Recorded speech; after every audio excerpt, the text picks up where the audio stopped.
Vitla Shriram friends ವತಿಯಿಂದ ದಸರಾ ಹಬ್ಬದ ಪ್ರಯುಕ್ತ 4ನೇ ವರ್ಷದ ಪಿಲಿಗೊಬ್ಬು ಸೀಸನ್ 4 ವಿಟ್ಲ ಪಂಚಲಿಂಗೇಶ್ವರ ದೇವಸ್ಥಾನದಲ್ಲಿ ನಡೆಯಿತು. ಕಾರ್ಯಕ್ರಮವನ್ನು ವಿಟ್ಲ ಅರಮನೆಯ ಕೃಷ್ಣಯ್ಯ ಕೆ ಅವರು ಉದ್ಘಾಟಿಸಿದ್ರು. ಯಕ್ಷಗಾನದಲ್ಲಿ ಸಾಧನೆಗೈದ ದಿನೇಶ್ ಕೊಡಪದವು ಹಾಗೂ ಕರಾಟೆಯಲ್ಲಿ ಸಾಧನೆಗೈದ ಕಾವ್ಯ ಅವರನ್ನ ಇದೇ ಸಂದರ್ಭದಲ್ಲಿ ಸನ್ಮಾನಿಸಲಾಯಿತು.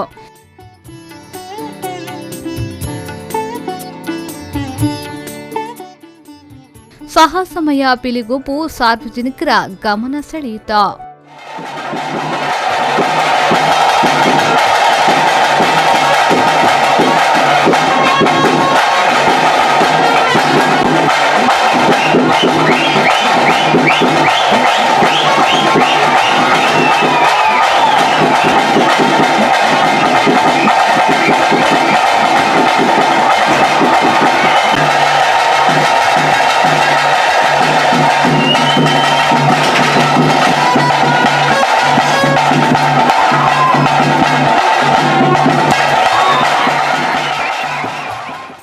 ಬಜರಂಗ ದಳದ ಸಂಚಾಲಕ ಅಕ್ಷಯ್ ರಜಪೂತ್ ಅವರು ಮಾತನಾಡಿ, ಜೀವನದಲ್ಲಿ ಅಳವಡಿಸಿಕೊಂಡು ಬರುತ್ತಿದ್ದ ಸಂಪ್ರದಾಯಗಳನ್ನು ಇಂದು ಮರೆಯಲಾಗುತ್ತಿದೆ.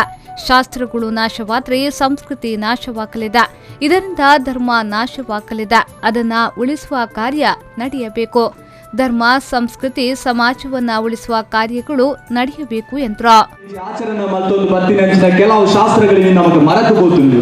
ಶಾಸ್ತ್ರಗಳು ಮರೆತು ಹೋಗುಂದಾಂಡ ಶಾಸ್ತ್ರಗಳು ನಾಶ ಆಂಡ ಸಂಸ್ಕೃತಿ ನಾಶ ಆಗುಂದು, ಸಂಸ್ಕೃತಿ ನಾಶ ಆಂಡ ಧರ್ಮ ನಾಶ ಆಗುಂದು, ಧರ್ಮ ನಾಶ ಆಂಡ ಇಡೀ ಸಮಾಜನೇ ನಾಶ ಆಗುಂದು. ನಮ್ಮ ಶಾಸ್ತ್ರ ಆವಡು, ಸಂಸ್ಕೃತಿ ಆವಡು, ಧರ್ಮ ಆವಡು, ಸಮಾಜ ಆವಡು ಓಲ ನಾಶ ಇರಬಲ್ಲಿ ಇನಿ ವಿಟ್ಲಡೆ ನಮ್ಮ ಶ್ರೀರಾಮ್ ಫ್ರೆಂಡ್ಸ್.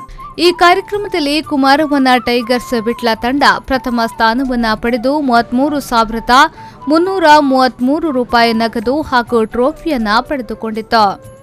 ಕಾರ್ಯಕ್ರಮದಲ್ಲಿ ರಂಜಿತ್ ಎಸ್ ಗಟ್ಟಿಗುಪ್ಯ, ದಿವಾಕರ್ ದಾಸ್ ನೇರ್ಲಾಚಿ, ರಾಧಾಕೃಷ್ಣ ನಾಯಕ್, ಸ್ಥಾಯಿ ಸಮಿತಿ ಅಧ್ಯಕ್ಷೆ ಚಂದ್ರಕಾಂತಿ, ಗೌತಮ್, ಐಶ್ವರ್ಯ, ರಾಜಾರಾಮ್ ಶೆಟ್ಟಿ ಕೊಲ್ಪೆಗುತ್ತು, ವೇಣುಗೋಪಾಲ್ ಮರುವಾಳ, ರಮನಾಥ ಬೆಟ್ಲ, ಪ್ರಕಾಶ್ ಶೆಟ್ಟಿ, ದೇವಪ್ರಸಾದ್ ಶೆಟ್ಟಿ, ರಾಮದಾಸ್ ಶೆಟ್ಟಿ ಕಮಲಬೆಟ್ಟು, ದಯಾನಂದ ಉಚಿರೆಮಾರ್, ರವಿಕುಮಾರ್ ಕಟ್ಟೆ, ಪ್ರಶಾಂತ್ ಶೆಟ್ಟಿ, ವಿಘ್ನೇಶ್, ನವೀನ್, ರಾಜೀವ್, ಕಾರ್ತಿಕ್ ಶೆಟ್ಟಿ, ಮಾನ್ವಿ ಶೆಟ್ಟಿ, ಮನೋಜ್ ಪ್ರಭು ಉಪಸ್ಥಿತರಿದ್ದರು.